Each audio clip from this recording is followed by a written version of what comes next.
Here we go. Good afternoon, good morning, good evening, wherever you might be on this fast forward planet wrapped in a pandemic still.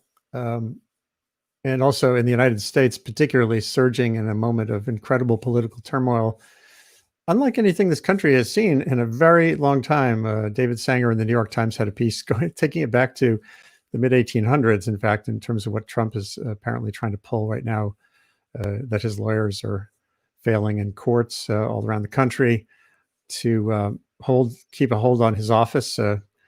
We're going to talk mostly about the future, the nascent Biden administration that's being forged right now, with some really great guests. We'll focus on climate, obviously climate and energy, but there are some fundamental questions I might check in with Juliet, particularly on Juliet Eilperin from the Washington Post, Pulitzer-prize winner as of this year. Bravo. And for climate work, I think that's the first climate Pulitzer. I think, unless I'm forgetting something from earlier. Except for Betsy Colbert's Sixth Extinction book. So I guess it depends how you define it. Oh, that doesn't count. That's biodiversity. Okay. So yeah, you're the first climate Pulitzer winner. You and the great team on the 2 Degrees package you guys did. Fantastic initiative. Chris Mooney, I think, had that initial idea, and it percolated and developed beautifully.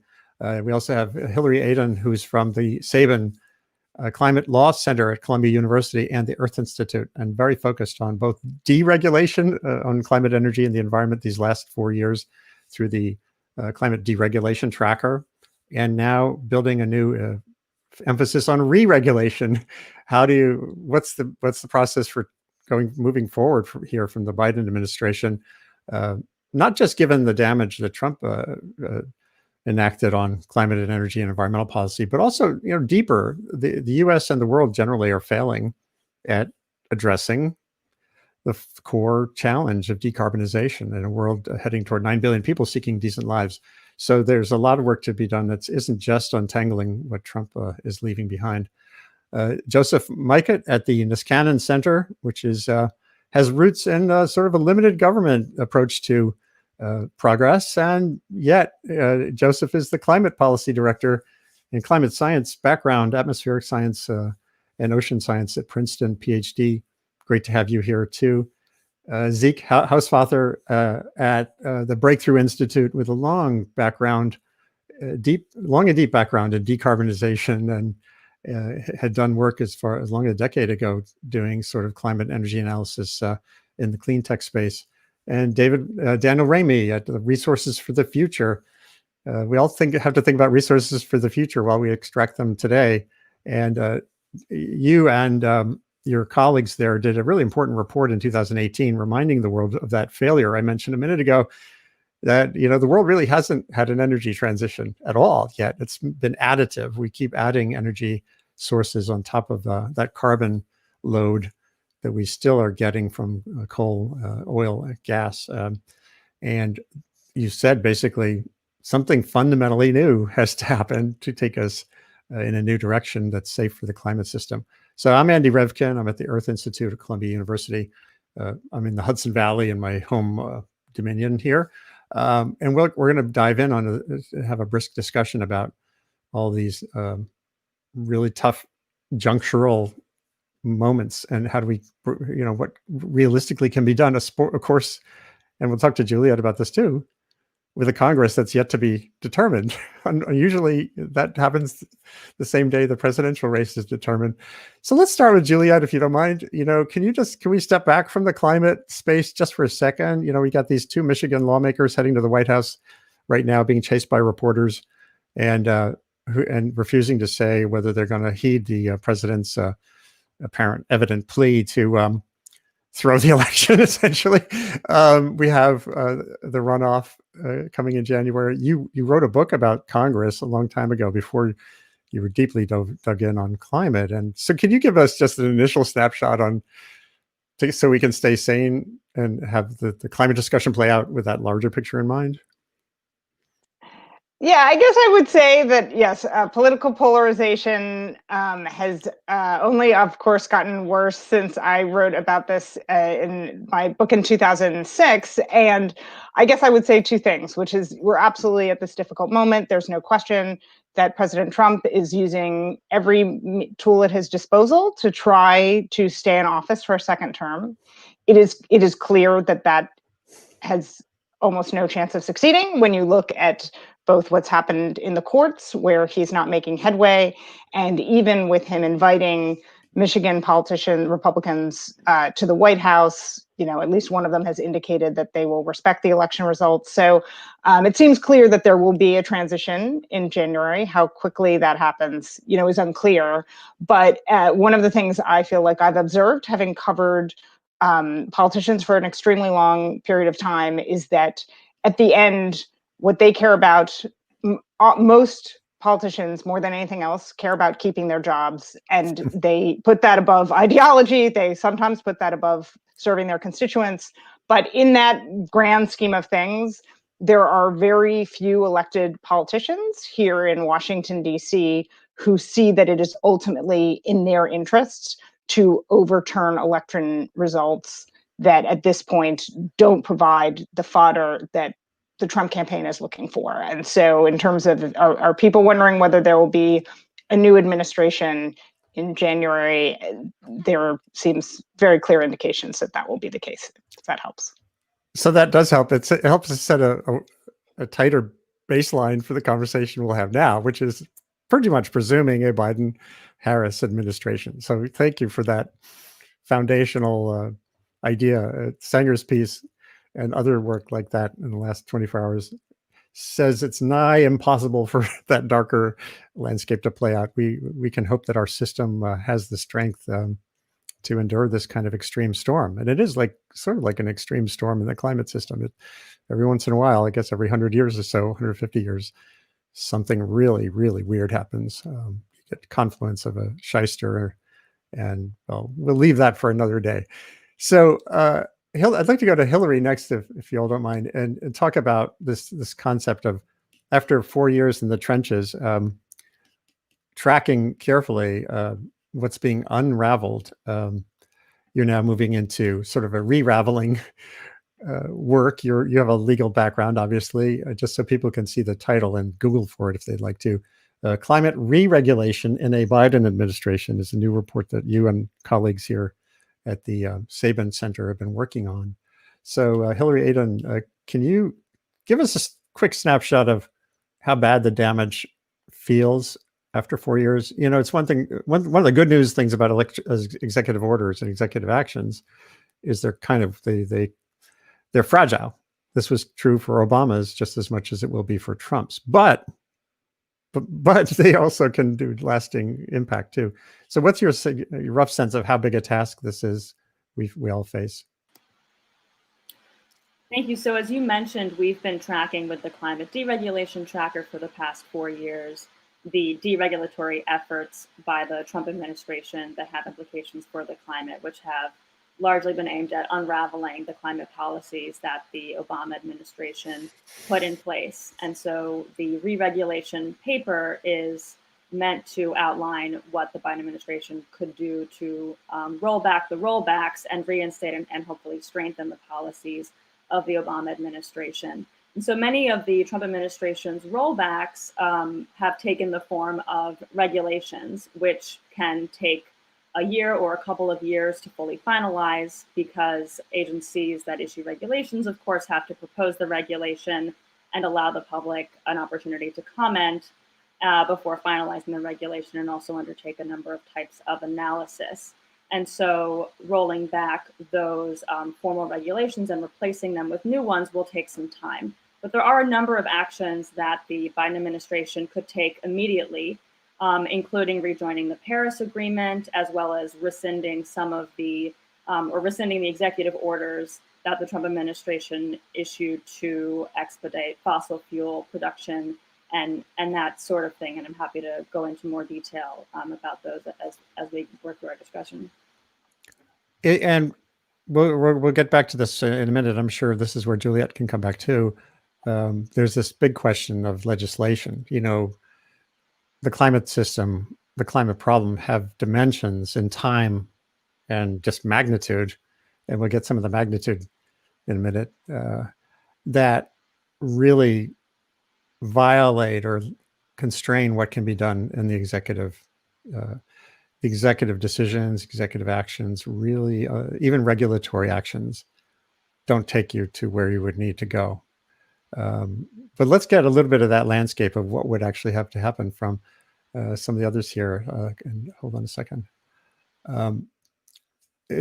Zeke and Joseph, maybe in order, if you could quickly sketch out, you know, what you see as what sort of, well, let's start with the dark side, and then let's see, in about 10 minutes, we'll start to get to the upside.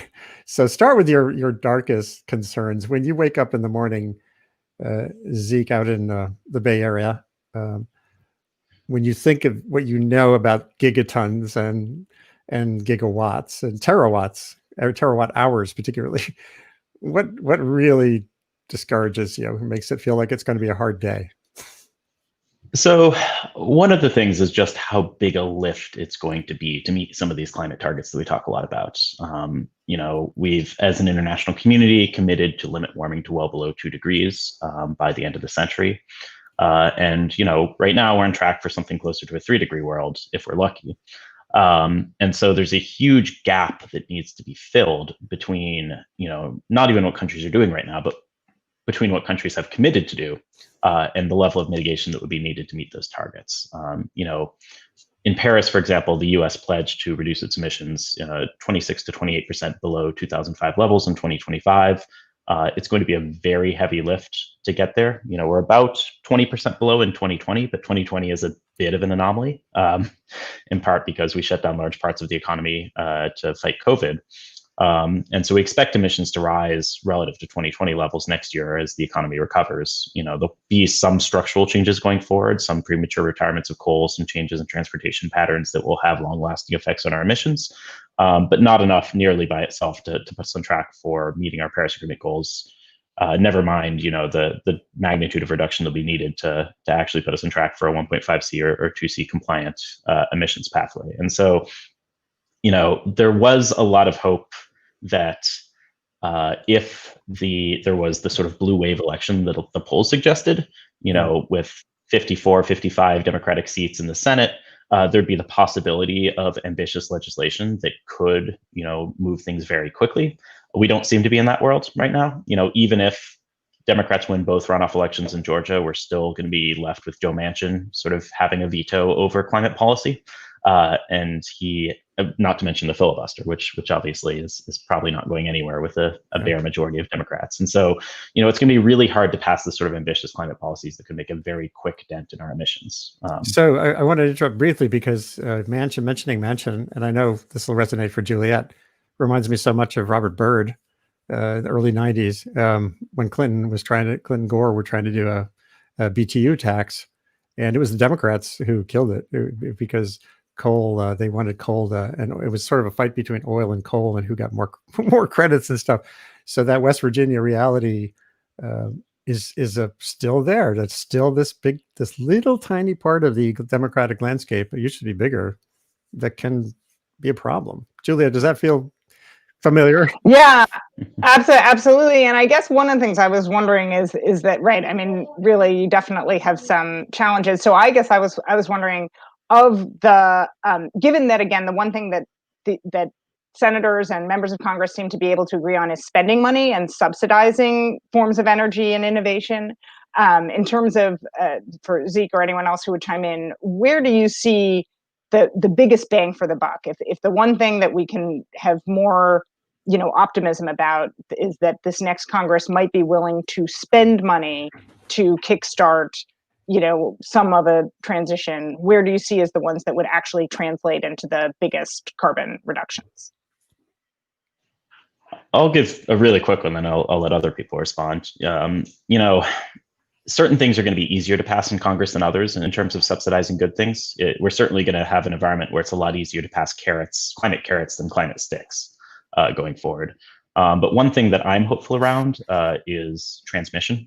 I think it's a area where it's easy to make a stimulus argument. It's quick boots on the ground. It's high job creation, and we're increasingly going into a high renewable energy future in the U.S. for electricity generation, and a world where we modernize our grid. We sort of take this 1940s and 1950s mess that we have right now and make it suitable for a 21st century energy system. Could really go a long way to providing the supporting infrastructure for the market forces that are already acting on the power sector to really be able to speed up the transition. And I might jump in. That's it. Yeah. Daniel, I wanted to get you in here too. Although I'll make one quick additional point, which is that historically, it feels to me like this is where the environmental community can be the enemy of progress. Because years and years ago, I wrote a piece. Someone said, if you like wind, for example, if you love wind, you have to at least like transmission, meaning putting the federal mandate issue, and maybe Joe can get at this too after Daniel, clearing the path for that expanded, agile, distributed grid feels like a big deal. So, but Daniel, I know you've been waiting to jump in. Well, yeah, I mean, Andy, you and I talked about this fairly recently about how, as big as the technological and physical challenges are with expanding the power grid, getting to a low emissions future, the socioeconomic and sociopolitical challenges are as big or perhaps bigger, particularly for things like long distance transmission, even local opposition to siting wind turbines. Not everybody who lives near a wind farm likes a wind farm.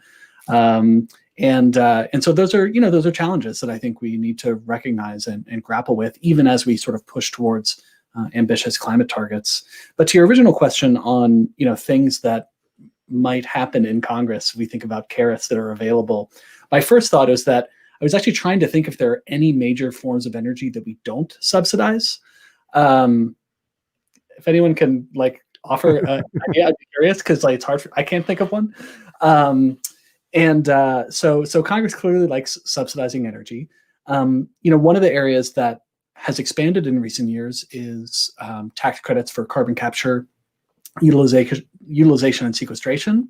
I think there might be some more appetite for that in the future, and those certainly are, that's a technology that we almost certainly are going to need at large scale in the future. So starting to lower the costs on that technology could be really valuable. I think there's also interest in new nuclear technologies, advanced nuclear, and also funding earlier stage research and development in ARPA-E and other, national labs around the country that we don't exactly know what that's going to provide into the future, but we know it's probably a good investment to go to those sources. So there is this possibility of a coherent bipartisan approach to several of those things. Let's hear from Joseph, because again, the Niskanen Center has roots in a different part of the political landscape, not the hard right, but certainly in the idea of limiting government role, putting it where it's needed, but limiting it. I don't know, Joseph, how that relates to you, but Jerry, the founder, Terry Taylor, has really he was at Cato in his early days. And so how does this feel to you when you look at the landscape, you think about Congress, where do we go from here that can actually get at this? Yeah, I mean, first from the Niskanen Center point of view, I think the way that I would characterize it is we want to take the best insights from small government thinking and apply them to good governance for real problems. And in climate and energy, we definitely face real problems. If we're asked to kind of give our thoughts on pessimism, one thing that frustrates me, and even in this conversation, right? So we're talking about our willingness to subsidize the good rather than deal fundamentally with the bad. We're still talking about very small interventions compared to the scale of the problem, right? That the U.S. spends, I can't remember the exact figure. I think I've got 7 billion in my brain, but probably depends on how you count on clean energy R&D every year.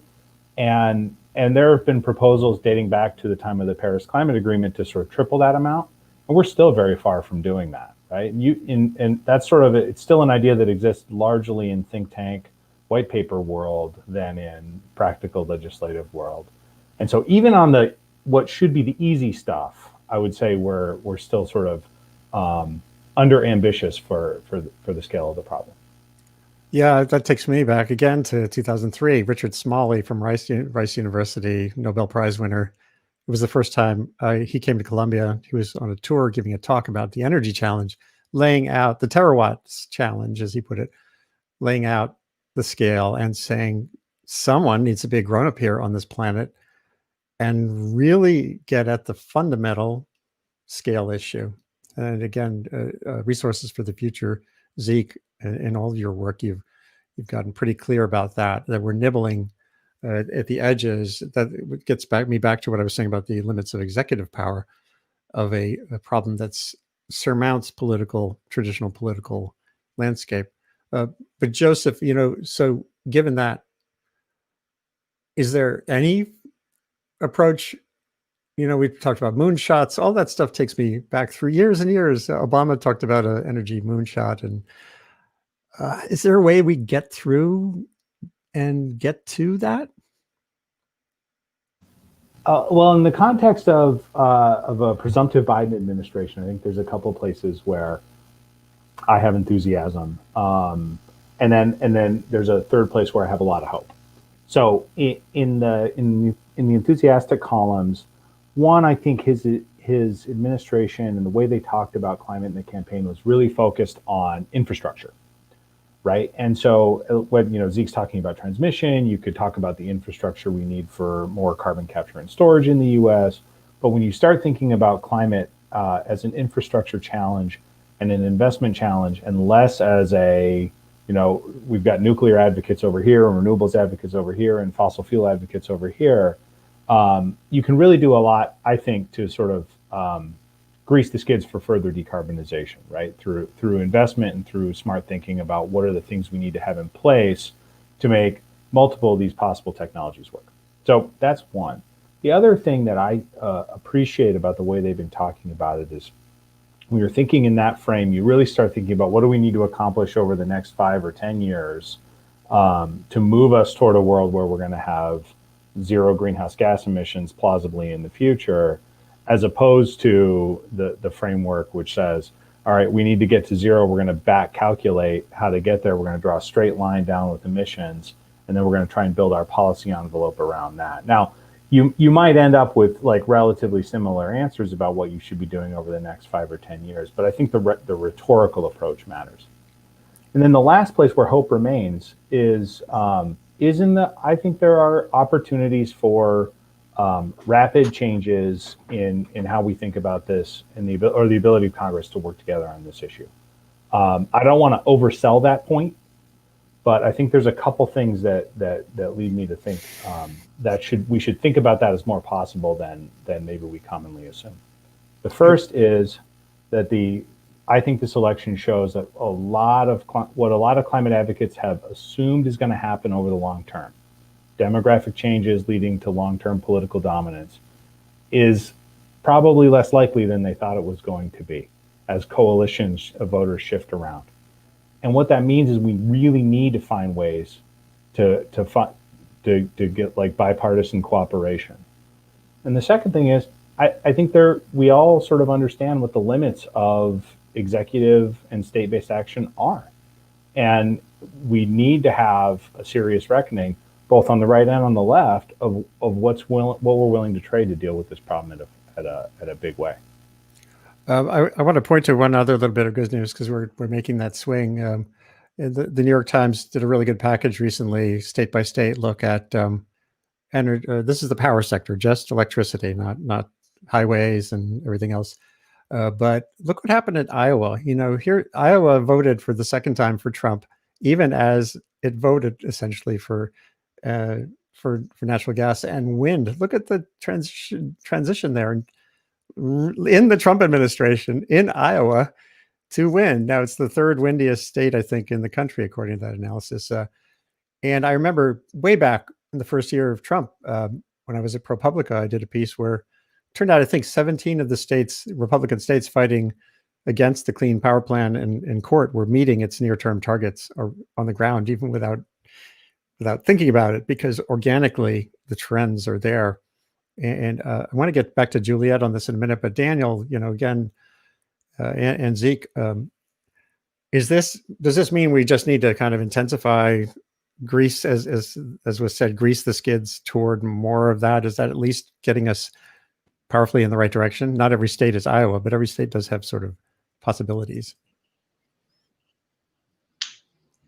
I guess I would maybe take your metaphor and maybe I'm going to butcher it. I'm not sure, but I think we have been something like the Clean Power Plan that was greasing the skids, right? That the goals of the Clean Power Plan were fairly modest. As you noted, we're largely on track to meet them already because of changes in the economics of natural gas and renewable electricity, which is really what's driving the growth of wind energy in Iowa and in many other parts of the country and the world. But to maybe butcher the analogy, I don't think we need to grease the skids at this point. We need to sort of fundamentally redirect where the skids are going, right? If they're going in the right direction at a certain grade, we need to dramatically alter that grade. It's clear from our previous conversation that none of us think that that's likely to happen in given the current political environment. But as a matter of physics, that is essentially where we need to be going if we want to have a realistic shot at hitting those long-term targets that Zeke mentioned earlier. Yeah, and to add to that a tiny bit, the thing that makes me the most hopeful of anything going on right now is the innovations we've had in clean energy technology. Like, we have made clean energy cheap in a way that is much faster than anyone expected a decade ago. A great example is in the integrated assessment models we use for global sort of scenario modeling for the IPCC. We expected solar prices in 2050 to be above where they are today, just 5 years ago. And so the rapid decline in clean energy technology prices, has led to a number of important things happening. For one, coal actually fell faster under Trump than it fell under Obama, despite every attempt he could possibly make to end the war on coal and roll back environmental regulations that governed coal. And so these market forces are really transforming the energy sector, not fast enough to meet some of these ambitious targets, but certainly faster than many of us thought was possible a while ago. And so creating an enabling ecosystem around that is really important. The other thing that really makes me hopeful of late is the actions that a number of other countries in the world have been taking, particularly China.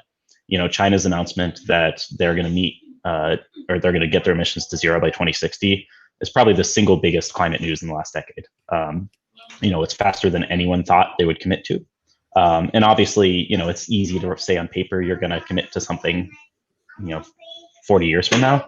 But if any country can, move heaven and earth to get there, for better or worse, it's probably China. And so that commitment, similar commitments by Japan and South Korea in recent months, it really seems like we're at a pivotal point, and a really important point as well for the U.S. to re-engage in the international climate process, to push other countries to make similar commitments, even if we might have difficulty making a commitment like that ourselves.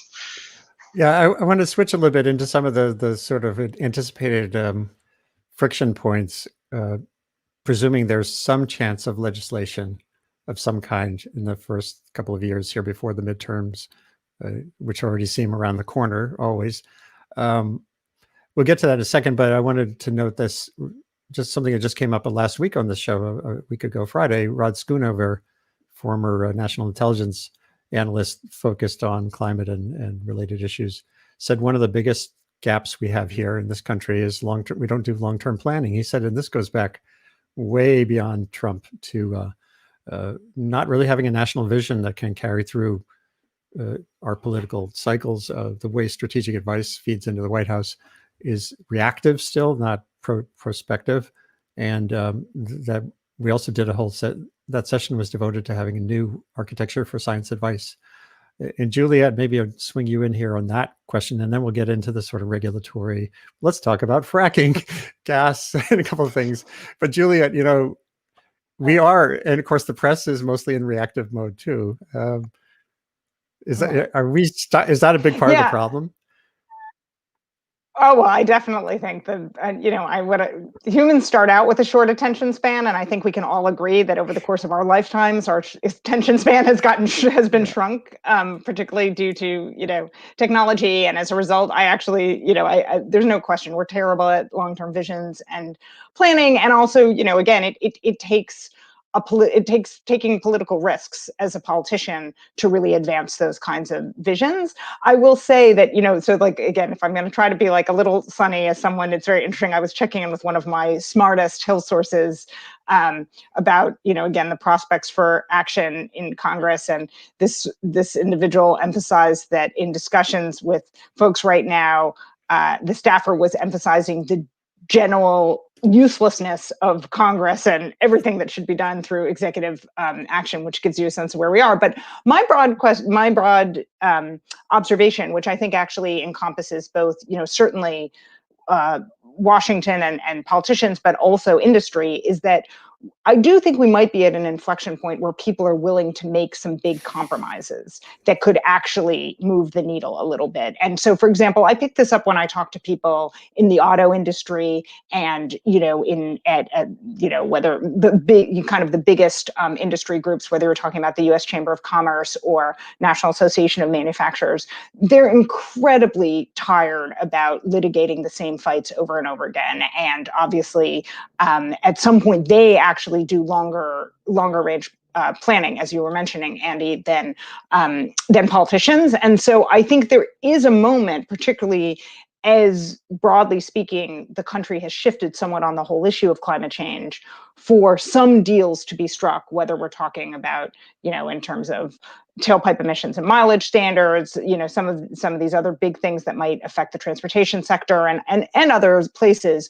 where you could have a few bargains if you could, for example, quiet opposition on the left that could actually bake in some real reductions. So that's my general thought. That's a good. Let's swing to Joseph on that, and then Hillary, because a lot of Hillary's work is on regulation, what's possible, what's not possible. So Joseph, though, maybe react to that question of is industry essentially, because it needs a lot of consistency in what government does, are they part of the solution here too? I believe so. I think I tend to agree with Juliet that when you're on the Hill, there's a sort of pent up demand for policymaking and a lot of frustration amongst members and staff to kind of like, what are we doing here if we're not able to pass even the smallest of generally agreeable bills? It becomes a question of, the vehicle and the ability to work with the administration. I think the reality is with the Biden administration, there's going to be a lot of desire to do stuff on climate change. And so for any members that are, or any coalitions of members that are going to want to do, we want to have EVs because we want EV factories in our districts or in our states. We want to have electricity transmission because we want to export all that beautiful Iowa wind power to Florida or wherever. If we start thinking about those sorts of opportunities, I suspect there's going to be quite a lot of possibility. And then, you start hitting, then we can figure out what the conflict points are going to be and where sort of compromises need to be made. Obviously, I think there are visions of the way we govern climate change that could include dramatic reductions in the regulatory state, expansions of the regulatory state, or something that looks like the status quo as the market shift underneath. And 8 wired headphones. It's okay.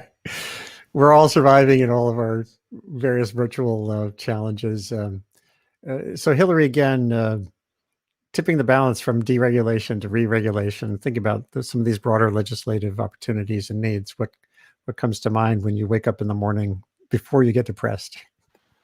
Well, I'll say there is, of course, a lot that the Biden administration can do, and I imagine will do, even if Congress does not cooperate, if that's the world that we're living in. And so, of course, two of the main climate policies of the Obama administration, which were rolled back by the Trump administration, were the Clean Power Plan, which was replaced by the so-called Affordable Clean Energy, or ACE rule, and the motor vehicle emissions standards.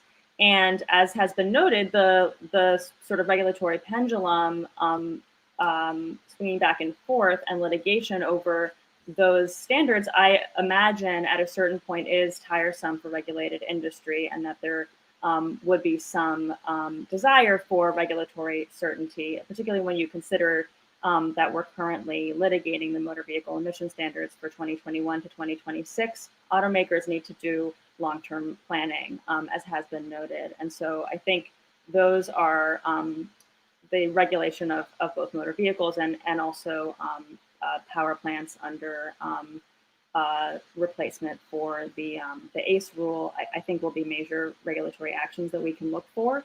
But as I mentioned, some steps that could be taken right away include rescinding executive orders that have been promoting expediting fossil fuel infrastructure or allowing the waiver or circumvention of environmental review, as well as reinstating guidance on considering greenhouse gas emissions and the impacts of climate change in environmental assessment. And so these are some ways to start to bake climate policy back into the federal government. And of course, there are a number of Trump administration proposals that would do damage to the climate that have not yet been finalized, like a proposal to limit the types of scientific and public health studies that the EPA can rely on in its regulatory actions.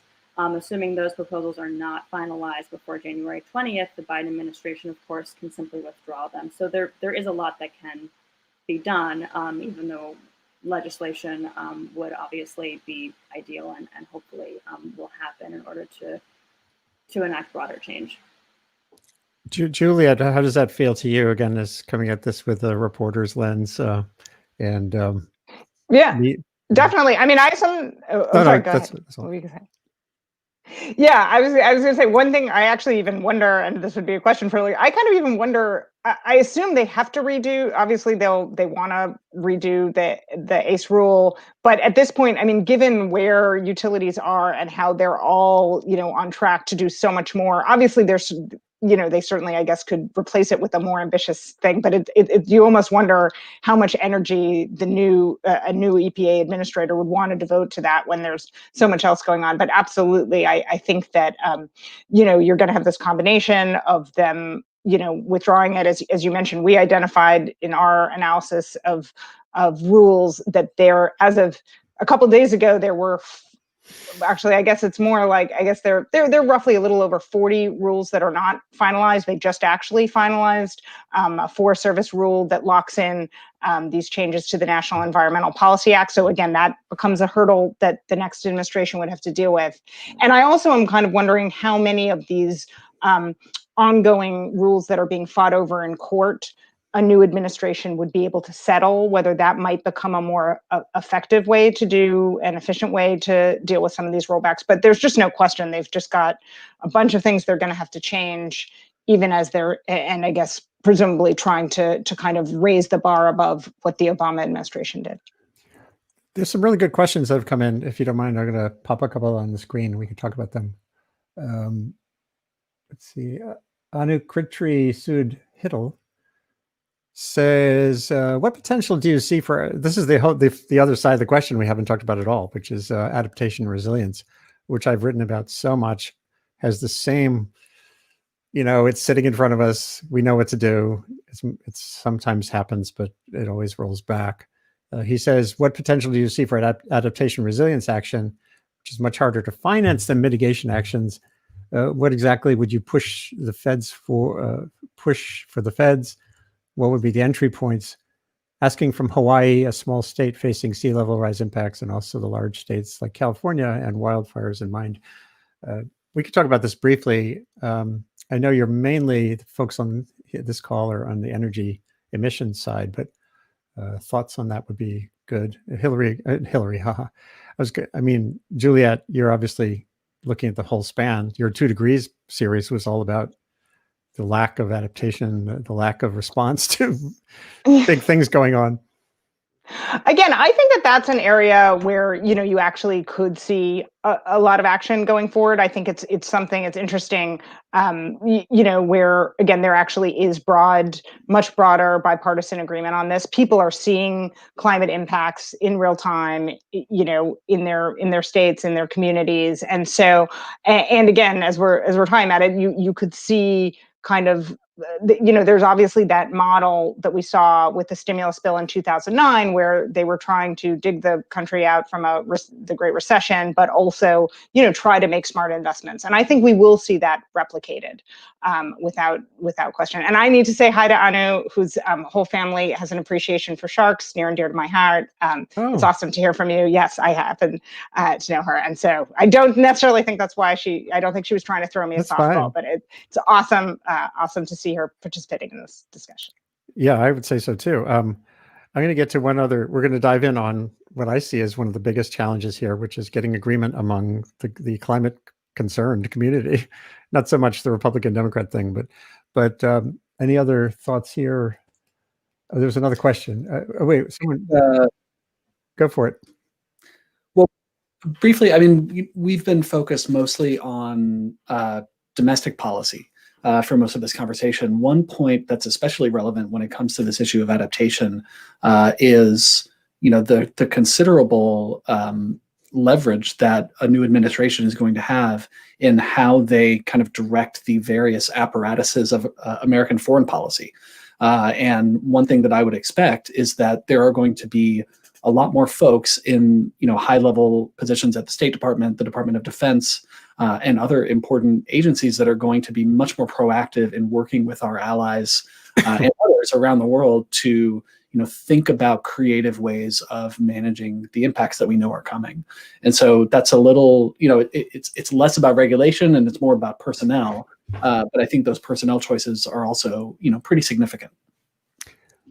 So, and if I can add, just really quick on the adaptation question, I think we should, think a lot about ways to tie in adaptation spending to stimulus efforts. There's a lot of sort of activities that can be very job creating that can also increase our climate resilience.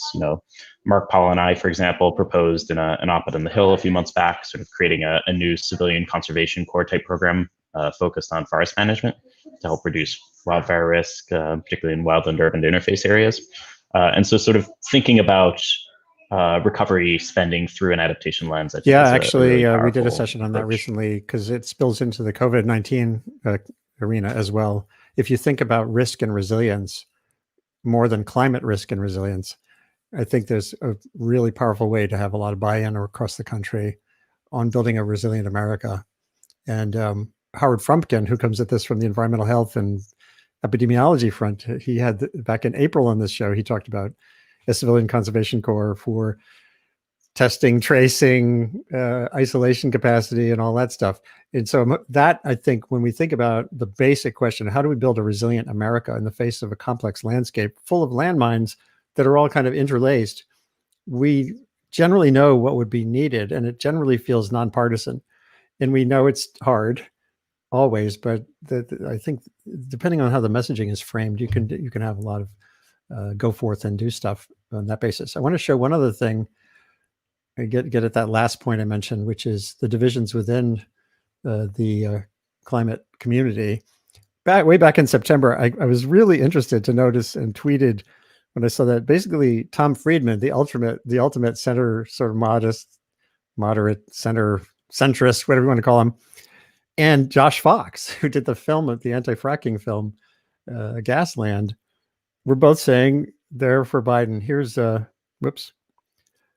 Josh Fox, who's a friend. We've fought a lot over gas in the past, but he says, I'm radical left and I'm voting for Biden, to get through that juncture that we're going through.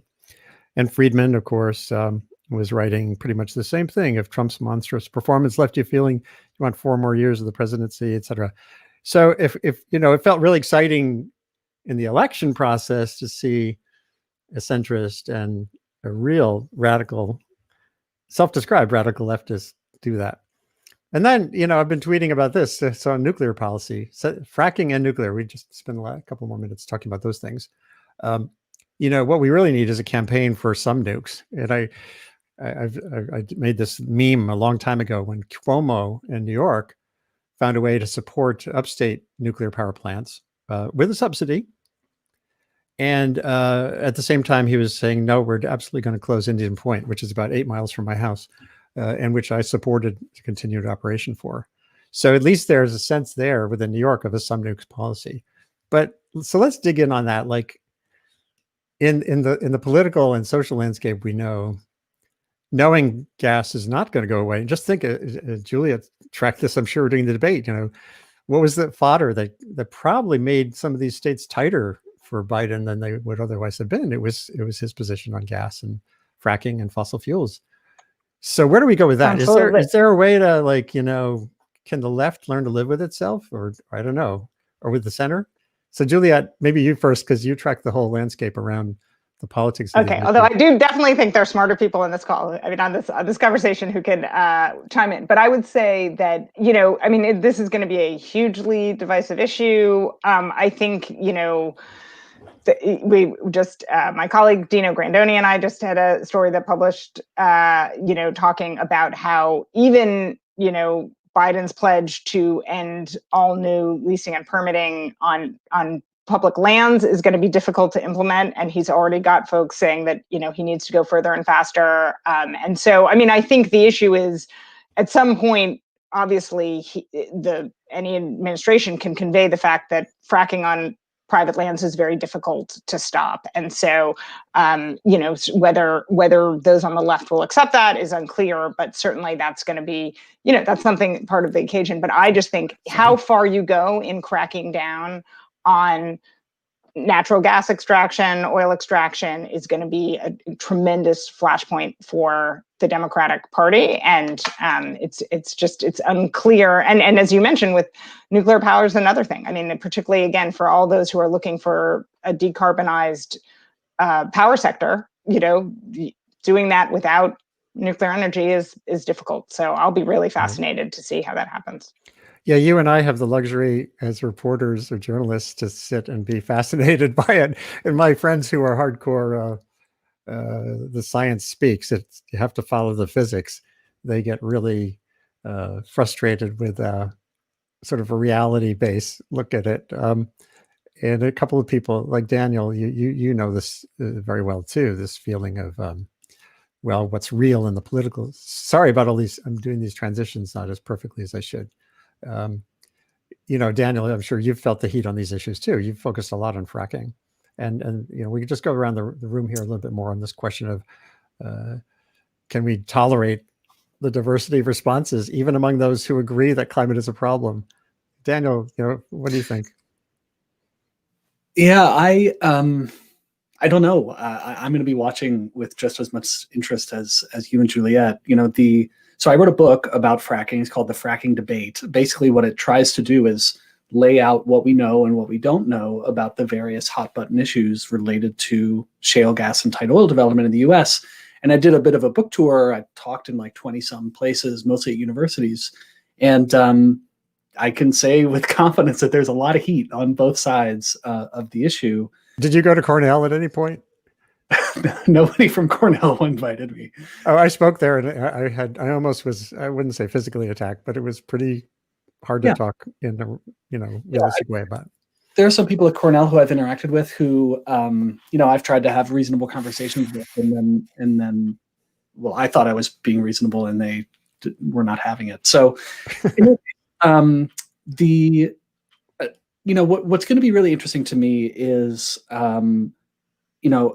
it's clear that given the composition of the Senate, given the realities of the political environment, a nationwide fracking ban is almost certainly not going to happen unless there's some enormous change in the evidence base or political dynamics.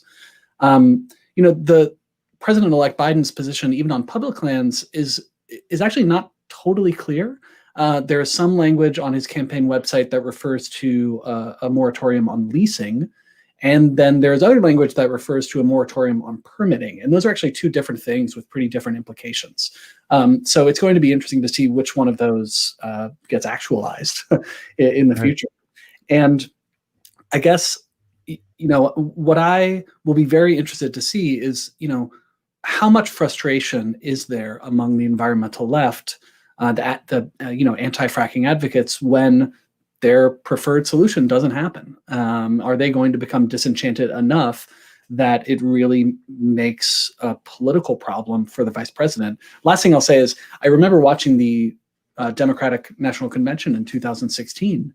And there were, very loud chants of ban fracking now from the audience directed towards Secretary Clinton during her speaking role. And that kind of internal division, I don't know how many people that ends up putting on the sideline, when election time comes around, but it's certainly a fascinating dynamic to observe.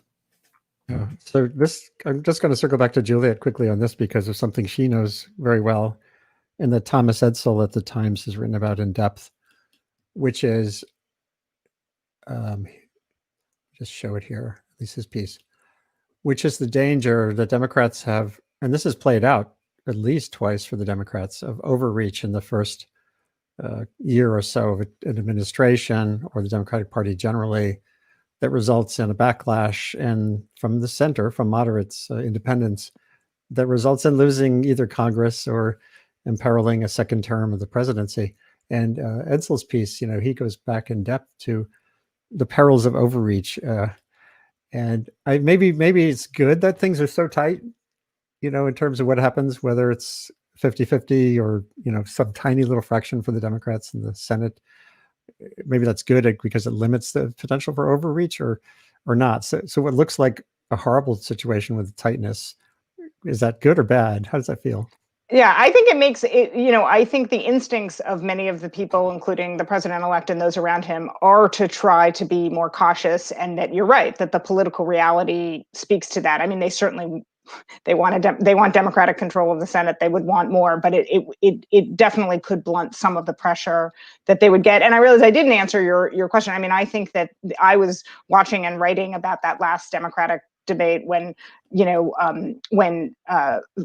President-elect Biden, at the point, right, Joe Biden, talked about transition from oil, and then obviously found it at a moment where both the moderator and Trump seized on it. The president seized on it, and I would say that it did hurt him in some areas in Pennsylvania. And I think that it's an interesting. To me, it was an interesting moment that it showed that Joe Biden actually is thinking about these issues differently than he did even a few years ago. And yet, at the same time, it remains politically tricky. But I think it eliminated both of those things.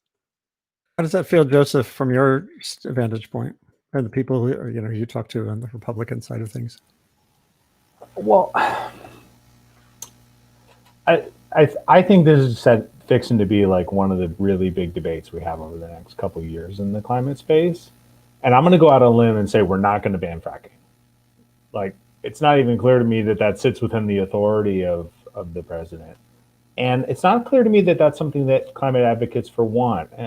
I just threw in our chat box here, Andy, an article for our Philip Verlager wrote for our website, looking at the economics of the opening of the Arctic Wildlife Arctic National Wildlife Refuge. Excuse me. And for decades that was this prize for the oil and gas industry, right? Suspected huge resource, very friendly production environment in the state of Alaska, was opened up in 2017 through the tax reform bill, but now there's a serious question whether the economics are even there to open that production, or if anybody is going to seriously bid for the leases the Trump administration is trying to get out of the door. And part of the reason is short cycle investments in fracking have made this sort of an unappealing project for a lot of oil and gas explorers. And so, as we think about how do we move away from the unmitigated use of fossil fuels, it's not clear to me that the right target is production limitations for the kind of production we do in the United States, at least. I'm going to agree with you. I think, of course, this gets at one of the big debates on the left. I used to be punished for this. And sometimes the media, including me, we pay too much attention to the news that, Trump's speeding up the bidding on ANWR, as opposed to the market realities that, well, who's going to bid on that anyway? And Same thing with gas in the Southwest and other places. Oil, I mean, it really depends on the return on investment always, and that kind of thing. If you limit the need for new oil, for Arctic oil particularly, which is costly to get, is that make this all sort of a non-debate? And maybe Hillary, again, you focus on this area a lot. Do we sort of empower Trump in a way too much by sort of paying too much attention to when he does these sort of flaily theatrical moves, or are they really dangerous?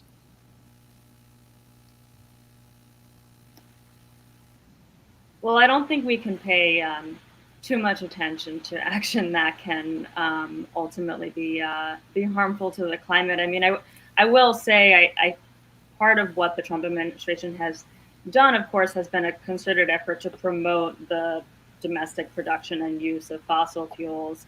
And so when we talk about natural gas, we know that methane emissions are particularly potent greenhouse gas, a lot more effective at trapping heat in the atmosphere than carbon dioxide. And that leakage is a big issue when it comes to production and transportation. And the Trump administration has rescinded standards for methane emissions from the oil and gas sector. So I think that's short of national fracking ban or something like that. That's the kind of action that the Biden administration could reverse course on. But in terms of the questions about particular leases, of course, it's going to depend on market forces, and increasingly we are seeing a shift. Zeke, maybe a last thought from you in terms of the methane CO2 question. I've dealt a lot with this, and a lot of this comes down to, in thinking about methane's importance in a climate context, as how much you care about short-term temperature modulations versus the grand scale of the CO2 problem. Do you have a feeling there one way or the other? Yeah, so that's a good way of putting it, right? Methane has a very strong but very short impact on the climate. It only lasts for about 12 years in the atmosphere before it oxidizes, whereas CO2, lasts almost forever, at least parts of it. And so when you're talking about trade-offs between methane and CO2, you're talking about trade-offs between short-term and long-term climate impacts. Now, from the climate standpoint, we're not going to have peak climate impacts in the world before 2050, even under the most aggressive of mitigation scenarios. And so, methane being emitted today isn't going to have a huge impact on the global temperature in 2050. But methane emitted a decade from now might, and methane emitted 2 decades from now certainly will. And so, it's clear we need to reduce methane emissions and CO2 emissions in the long run. But there's a strong argument to be made for prioritizing reducing CO2 emissions today. The two aren't necessarily trade-offs in all cases. As Hillary mentioned, there's a lot we can do to reduce leakage from the oil and gas sector today. And certainly there's an area where the Biden administration could both restore Obama-era rules and potentially significantly strengthen them. And there's a lot of folks working on the technology side to try to make it easier to detect and remediate leaks in the oil and gas sector. And so there's a lot of exciting stuff happening there. I agree with everyone else pretty much that we're not going to be banning fracking anytime soon, and that it's sort of the wrong debate to be having, right? Today we really need to focus on how can we shut down our remaining coal plants as fast as possible. And gas has, for better or worse, acted as a bridge fuel away from coal. It has been the single largest driver of coal retirements. It has been the single largest driver of power sector CO2 reductions. But at the same time, even if we've managed to fix the methane issue, gas is a fossil fuel. It's half as bad as coal, but half as bad as coal is still much worse than what is needed to get to a zero emissions future. And so the gas bridge is starting to end and needs to end. It's going to be a gradual decline, in part because gas is very well suited to fill in the gaps between high variable renewable energy, at least until storage becomes cheaper, or we build out large scale transmission.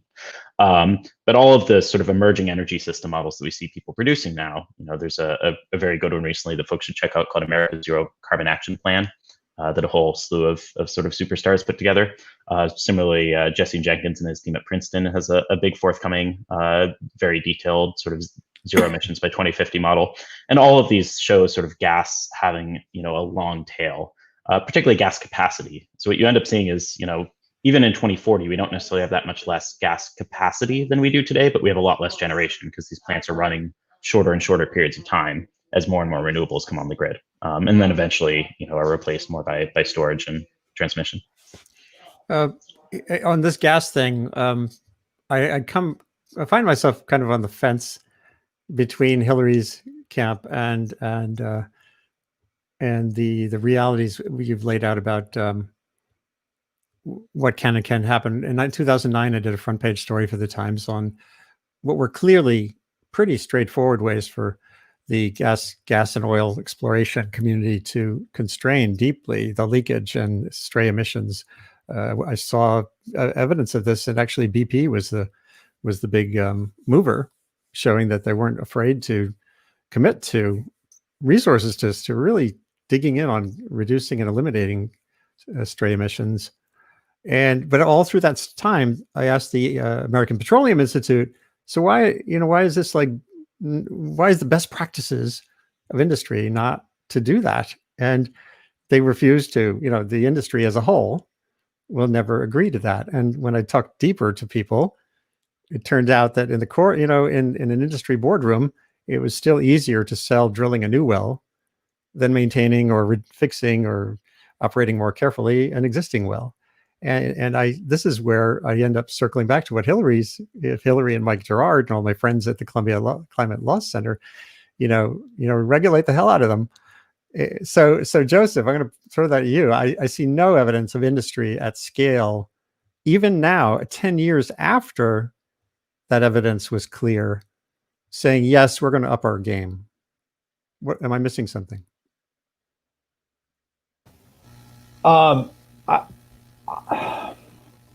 I don't know what you would call evidence of, yes, we're going to up our game. I mean, I think there are elements of the industry that have said very publicly, we like the Obama era regulations. We'd like to see a return to those. We're going to have voluntary measures. They're all very hopped up on showing you the drones that they use to do field monitoring for methane.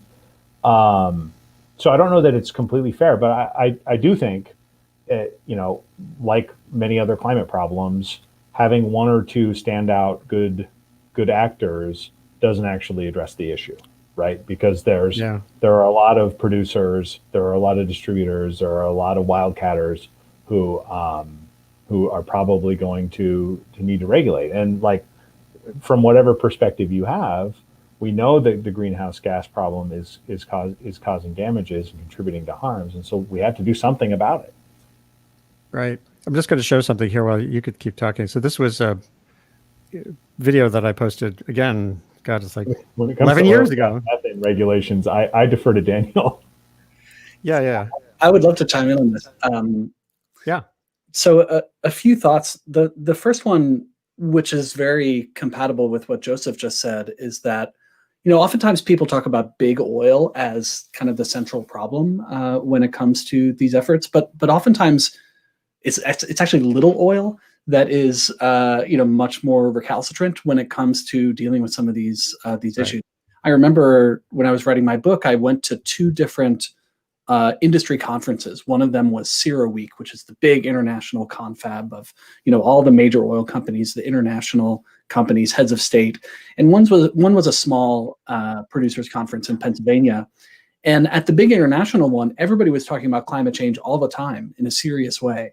And at the little producers conference in Pennsylvania, people, they had various speakers who ran the spectrum of climate skepticism to outright climate denial to climate mockery, and the division was really very stark. I've heard this too. So there certainly have been pretty exciting announcements from some of the big oil and gas companies, especially the European majors, but also big U.S. producers like Occidental. They've announced very ambitious targets for reducing not just methane, but BP has said that they're going to reduce the amount of oil and gas that they sell over the next 10 years by, I want to say it was 50%. There's skepticism around that, rightfully so, and it'll be interesting to watch how it plays out. But there are some, real divisions within the industry. And then the last thing I'll say is that there are some market forces that are already pushing U.S. producers to reduce their methane emissions and their flaring. especially if we look in the European market. There was a news story recently about the French electricity or energy company Engie wanted to sign a contract with U.S. liquefied natural gas suppliers to import U.S. LNG. The French government said no. They were too concerned about the upstream flaring and methane emissions coming from Texas. And so I think there are going to be other kind of market pull forces that do incentivize producers to reduce their methane emissions. And the technologies that Zeke mentioned are going to make it easier for the public and policymakers to actually monitor those emissions. So I think we're going to close this out in the next couple of minutes. I know Juliet, like every reporter, is looking at Michigan at 4 p.m. or maybe they're already meeting at the White House. I mean, not Michigan. These and so much else is going on your beat. It's going to be in my backyard. Yeah, right. Yeah, there you go. And we were all, we all have busy days, and it's a Friday. So any last quick thoughts? You're itching to get out. And Juliet, I know again you want to get back to your beat. Yeah, I want to. First of all, that what you just posted reminded me how hellish it was to compete against you, with you scooping me and coming up with these amazing stories all the time. So I so much more enjoy getting to talk deep discussions with you instead of having you beat me on the front page. So thank you for that.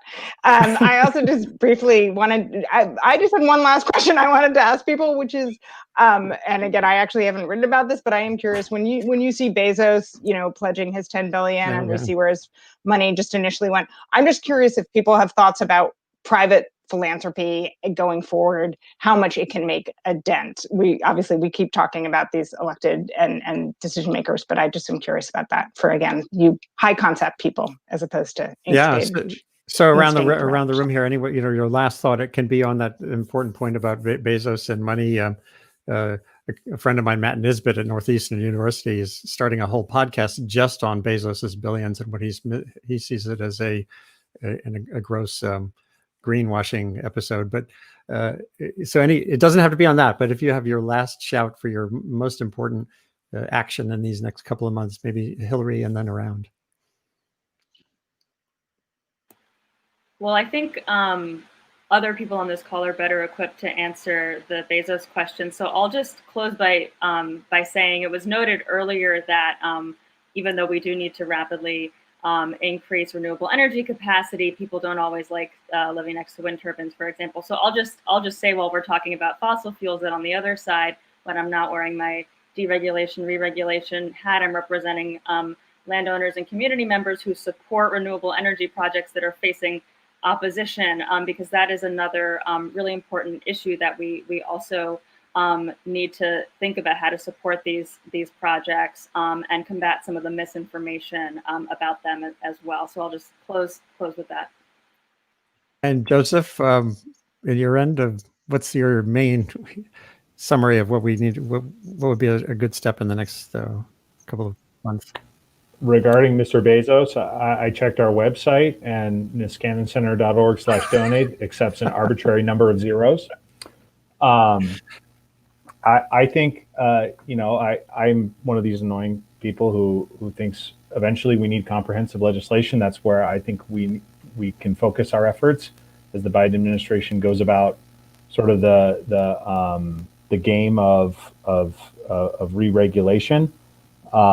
None of which, we could have this conversation again in 2025, and it's completely different because it's deregulation time again. So we'll stay focused on that and try to make progress in changing people's mind about what's possible with agreeing around pricing structures, regulatory structures, whatever it may be, that will actually put downward pressure on emissions. Thank you for having me. No, it's great that you can come on. I'd love to kind of repeat this little panel in a couple of months and see, we can revisit what we've been talking about and see how to play it out.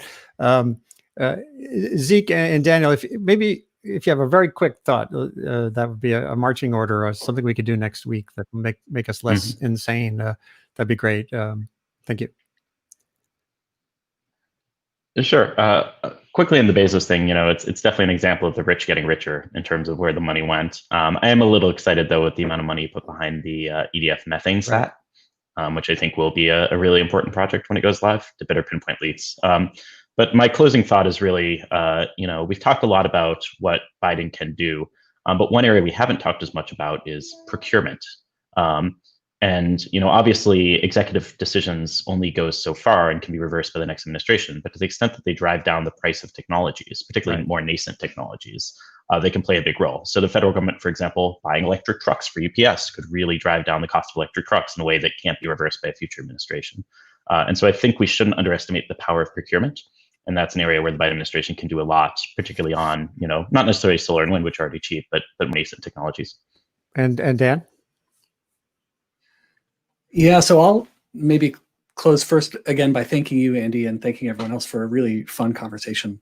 So one hopeful point and then one challenge to raise. So one hopeful point is, we've been talking mostly about the barriers to deep decarbonization in the US, but it's not hard to just look across the Atlantic and see leaders, like real leadership and real progress being made to actually make the energy transition that we all know needs to happen. So it can be done. Can it be done fast enough? We don't know, but it certainly can be. And then the challenge I would put out there that we haven't touched on yet is, how does a deep reduction in fossil energy production and consumption affect the communities and the people that have been built to extract and process those resources? Places in West Texas, places along the Gulf Coast.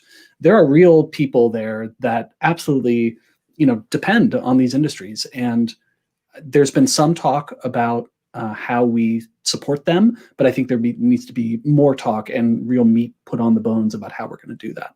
What a great point. And that gets back to what Thomas Edsel and others have written about the Democrats' danger of losing a really important constituency, which is that working class, struggling group that felt very disaffected. He even pointed to a study about Obama's policies failing to capture the economic hardships at that end of things after the recession as driving people toward Trump in 2016. Thanks so much for all of you being here today. And maybe as a reward, if you can on Sunday, rather than turning on the talking heads, turn on our Sunday morning sanity dose, which Daniel Ramey, as a great song performer and singer, you can see in the background there, he's been on our show. But this Sunday, we're going to have a really interesting group, ranging from the yodeling cowboy, my friend Ernie Seitz, who's from out west, but now lives in the Hudson Valley, and Thomas Cridland, who's a UK kind of hipster rocker, will be on, among many others. Maybe Daniel too, if you can come on. You've got your guitar in hand. I can see that right now. But basically, now I just wanted to thank my friends Juliet Eilperin, Daniel Ramey, Zeke Hausfather, Joseph Mikett, and Hillary Aidun for being with us today. Sustain What, which is what you've been watching this last chunk of time, is a global online conversation identifying solutions to the complicated, shape-shifting, and epic challenges of humanity's great acceleration. That's the last 60 years of our kind of Zoom mode. And also now the challenges as we've had the great pause enforced on us by this virus, which we're not doing very well at dealing with. A prime focus of our work is making sense of getting the most out of the planet's fast-forward information environment. It's the one Earth system changing faster than the actual environment. It's the way we've all been able to connect today with you wherever you are and wherever we are. The webcast is produced as part of my work at Columbia University's Earth Institute, building the new initiative on communication and sustainability. And I'm grateful for their support and for the job.